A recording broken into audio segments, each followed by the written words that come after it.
Yo estoy feliz porque el Señor se está glorificando con esto.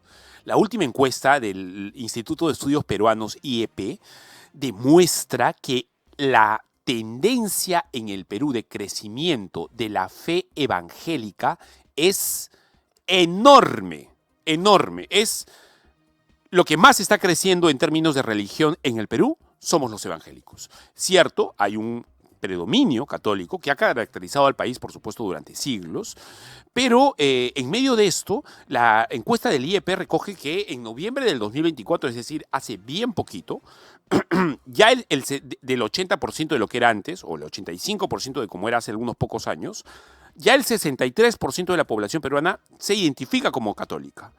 Para mayo, eso era en noviembre, para mayo del 2025, es decir, hace todavía más poquito, o sea, hace días atrás, hace muy poquito, esa proporción se ha reducido, ya no del 63.5, sino ahora al 60%.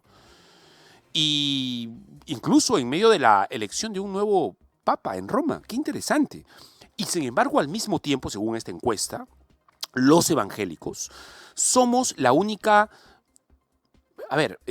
cosmovisión y la única confesión religiosa que crece de manera consistente, de manera clara, de manera, consecutiva, pasando de noviembre del 24, del 8.4 al 11.3 en mayo de este año. Y esto, de acuerdo a los estudios históricos que conocemos, es un crecimiento enorme. En el 96, hace más o menos 30 años, éramos apenas el 4% de los peruanos que se consideraba evangélico. Y recordarán ustedes, en el 90 éramos el 2%. Cuando fue elegido Fujimori con el supuestamente voto evangélico, éramos el 2%. Hoy representamos alrededor de, entre sumas y restas, el 20% de la población. ¡Wow!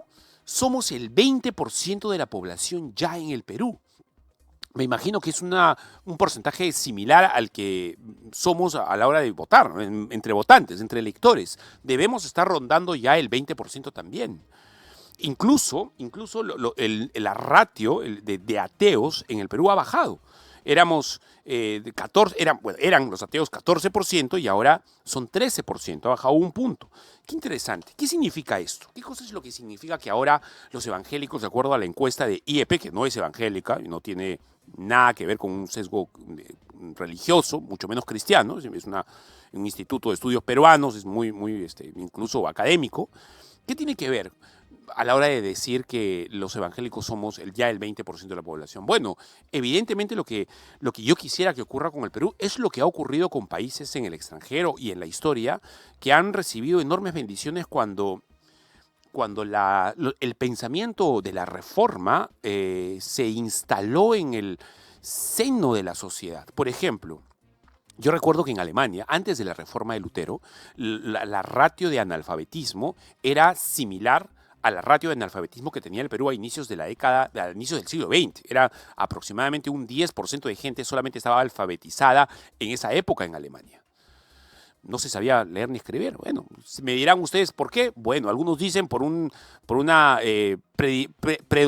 predominio de un pensamiento, digamos, de quehacer católico, quizá no, etcétera. La cosa es que la realidad era esa. Cuando se instaura la reforma, los hermanos que la instauran tienen entre una de sus bases la idea de alfabetizar a la gente para que aprendan a leer, para que puedan leer la Biblia. Porque se masificó el uso de la Biblia, se popularizó, ¿no? Se le entregó la Biblia al pueblo, como decimos los reformados en ese tiempo. Y eso produjo no solamente que la ratio de alfabetización en Alemania en unas pocas décadas creciera casi el 90% en Alemania, sino que eso causó un avance cultural y social en la Alemania de aquel tiempo, cuyos beneficios, cuyos frutos, Alemania los goza hasta el día de hoy. Alemania era prácticamente un billorrío antes de la reforma, enormemente grande, con mucha gente muy ignorante y muy analfabeta. Es con la reforma que esto cambia, es con la reforma que se consigue, por ejemplo, entre otras cosas, el inicio del entendimiento del método científico, por ejemplo. Es con la reforma que se hacen públicas las escuelas. El Estado empieza a otorgar educación justamente con el ánimo de darle la Biblia a la gente para que la pueda leer. A mí me encantaría, no por hablar mal de mis amigos católicos, sino que me encantaría que esta ética protestante, incluso esta ética protestante en el trabajo o en la educación, se instaure también en el país, ¿no? Un ánimo de que esto traiga bendición al país. Seguramente hay cosas buenas entre la manera de pensar de la gente que ya es católica, pero seguramente nosotros, por supuesto, podríamos darle una bendición enorme al país si es que somos usados por el Señor. Ciertamente 20% de evangélicos es bastante. Cuando yo recuerdo que en el 90, cuando Fujimori fue electo presidente, éramos apenas el 2 o el 3% como máximo. Quería dejarlo claro.